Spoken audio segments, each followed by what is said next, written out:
성경에도 그런 비슷한 말씀을 하고 있는 것을 읽을 수가 있습니다. 마음의 즐거움은 얼굴을 빛나게 하여도 마음의 근심은 심령을 상하게 하느니라. 마음의 즐거움은 양약이라도 심령의 근심은 뼈로 마르게 하느니라. 걱정과 근심이 몸에 해롭다는 것을 알면서도 우리는 걱정하지 않고 근심하지 않을 수 없습니다. 그러나 하나님이 함께 계시다는 사실을 믿고 의지하는 사람은 걱정과 근심 속에서도 낙심하지 않을 수 있다는 거예요. 가인이 아벨을 죽인 후에 하나님으로부터 저주를 받고 하나님을 떠나게 됩니다.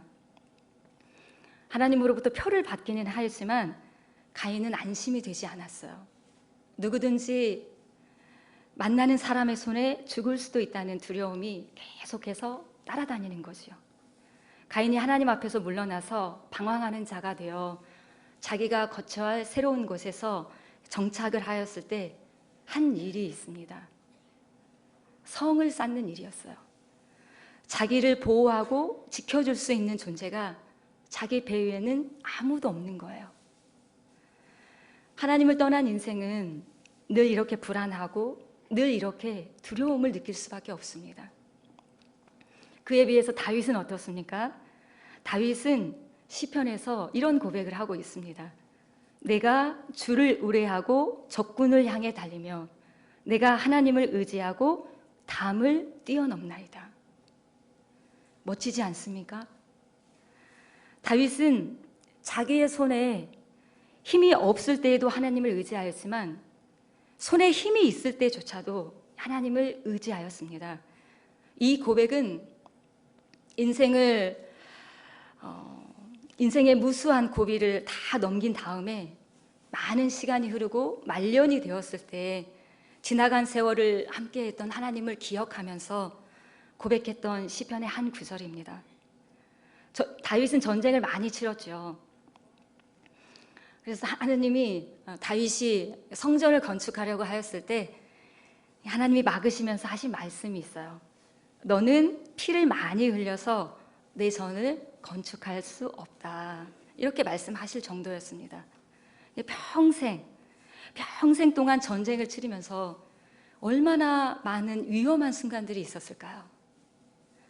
사울 왕을 피해서 도망 다니던 세월을 생각해 보아도 다윗이 한 고생이 눈에 훤합니다.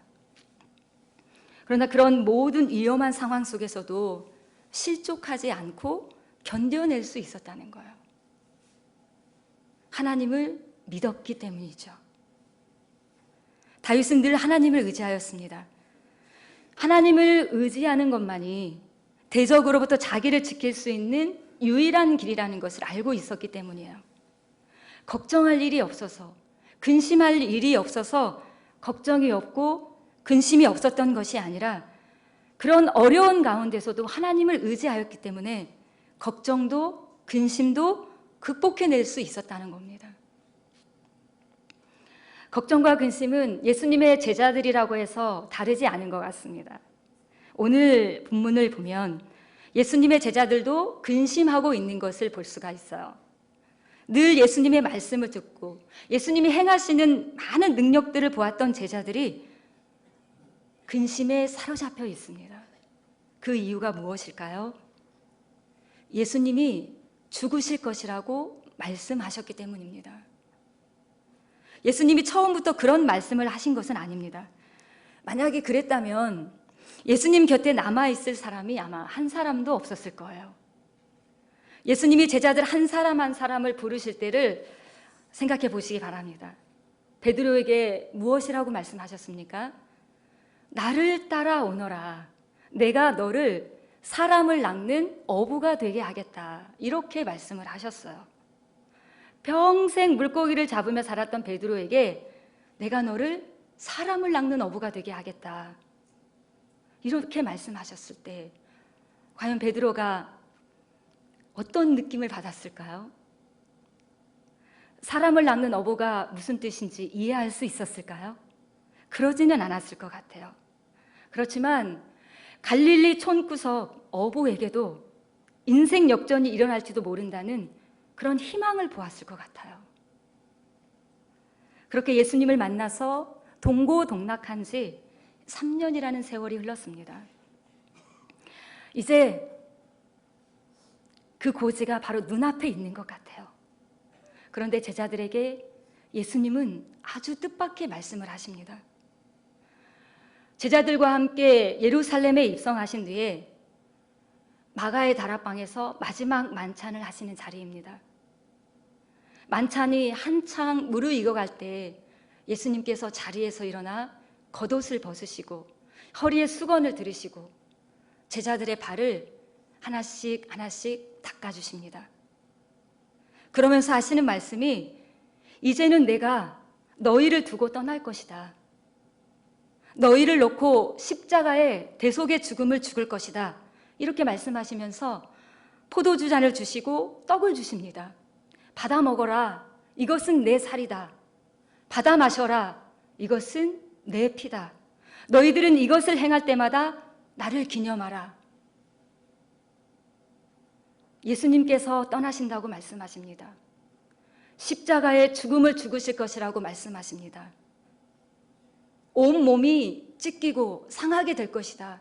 이렇게 말씀을 하시는 거예요.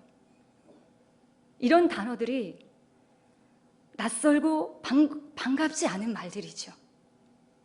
제자들은 근심하지 않을 수 없었습니다. 예수님의 말씀의 의미를 이해했기 때문에 근심한 것이 아니라 사실은 그 반대입니다. 지금 이 상황에서 예수님이 떠나신다면 어떻게 되는 것일까요? 자기들이 그토록 꿈꾸었던 꿈과 비전들이 완전히 날아가게 되는 거예요. 물거품이 되게 되는 거예요. 그래서 근심하지 않을 수 없었습니다. 제자들의 마음속에는 늘 본전을 생각하는 마음이 있었습니다. 그물도 버려두고 배도 버려두고 심지어 어떤 사람은 부모님까지도 버리고 예수님의 뒤를 따랐습니다. 세리마태는 세관에 앉아 있다가 예수님으로부터 부름을 받았어요. 이 세리라고 하는 직업이 그 당시에는 사실 좋은 직업은 아니었죠. 자기 민족으로부터 미움을 받고 배척을 받는 그런 직분이었어요. 그러나 그 일이 경제적으로는 안정을 주고 풍족하게 살 수 있는 길이었습니다. 그런데 마태는 그 모든 자기가 가지고 있는 기득권을 포기하고 주님의 뒤를 따랐어요.